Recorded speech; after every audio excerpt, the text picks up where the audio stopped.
ভাইয়া মনোযোগ সহকারে একটু এমসিকিউটা দেখো ভাইয়া। এই ধরনের প্রশ্ন অনেক আসে, অনেকগুলোতে জারণ মান চাই, সেটা আমাদের সিকিউতেও থাকে। আর তোমাদের যেহেতু এবার শর্ট প্রশ্ন আছে, শর্ট প্রশ্নেও থাকতে পারে একটা যৌগের নাম দিল, বলে অমুকটার জারণ মান বের করো বা কেন্দ্রীয় পরমাণুর জারণ মান বের করো। এখন দেখো কি দিয়ে আছে এখানে, সোডিয়াম থায়োসালফেট যৌগের সালফারের জারণ মান। কার জারণ মান ভাইয়া? সালফারের। এখন সোডিয়াম থায়োসালফেট এই যৌগের তো আগে জানতে হবে আমাদের, তাহলে সোডিয়ামের থায়োসালফেটের সমান Na2S2O3, এটা হচ্ছে আমাদের সোডিয়াম থায়োসালফেটের সংকেত।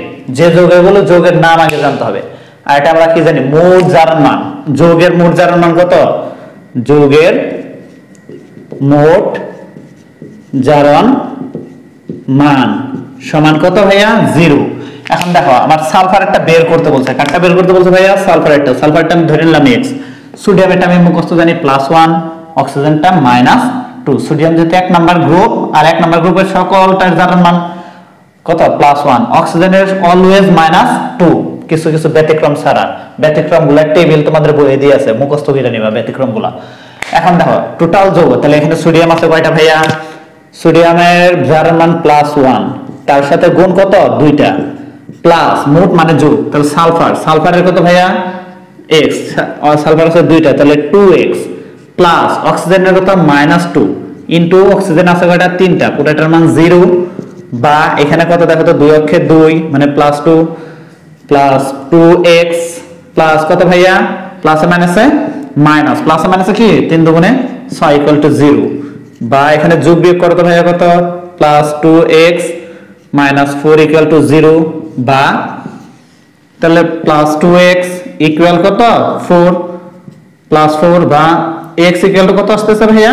+4/+2 = +2। আর জারণ মান সবসময় কত ভাইয়া? আমাদের জারণ মানের সবসময় প্লাস মাইনাস চিহ্ন দেওয়া লাগে, তার মানে এটার অ্যান্সার হবে কত? +2। তা আমাদের অপশনগুলো ছিল কি কি? আমাদের অপশনগুলো ছিল হলো, আমাদের অপশনগুলো ছিল হলো, ক নাম্বার ছিল +2, খ নাম্বার ছিল +4, গ নাম্বার ছিল +6, ঘ নাম্বার ছিল +8। তো আমাদের অ্যান্সার কত হয়েছে ভাইয়া? +2। তাহলে অ্যান্সার কত? +2।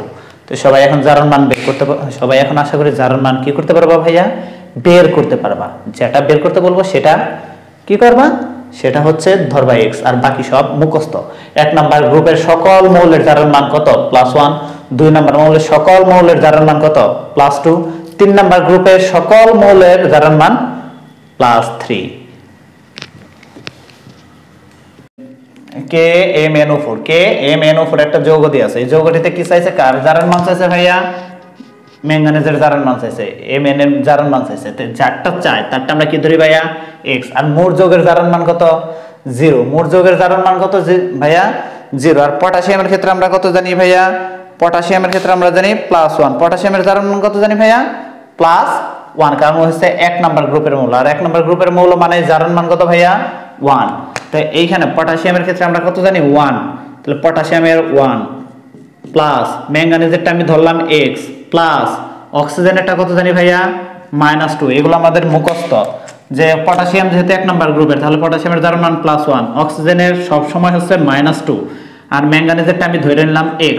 তে এখানে অক্সিজেন আছে কয়টা? 4টা, গুণ 4 = কত ভাইয়া? 0, কারণ সবটা মিলা হচ্ছে 0। তাহলে এখান থেকে +1 প্লাস x প্লাস কত ভাইয়া? 4 দুগুণে প্লাস মানে হচ্ছে -8 = 0। তাহলে এখানে থাকতেছে কত ভাইয়া? x প্লাস কত? x -7 = 0। অতএব x সমান কত? 7। আর যেহেতু জারণ মান অবশ্যই প্লাস দিতে হবে, তাহলে কত পাইলাম ভাইয়া? 7। তাহলে যেটাই চাবে সেটাই আমি x ধরবো, আর বাকিগুলোর মুখস্থ জারণ মান দিয়ে পরমাণুর সংখ্যারে আমরা কি করব? গুণ। পরমাণুর সংখ্যাকে এই যে এখানে -2, অক্সিজেনের -2 পরমাণু আছে 4টা, এজন্য 4 দ্বারা গুণ, এজন্য 4 দ্বারা গুণ। গুণ টুন কইরা যা পাবো সেটাই আমাদের জারণ মান। তাহলে কত পেলাম? +7।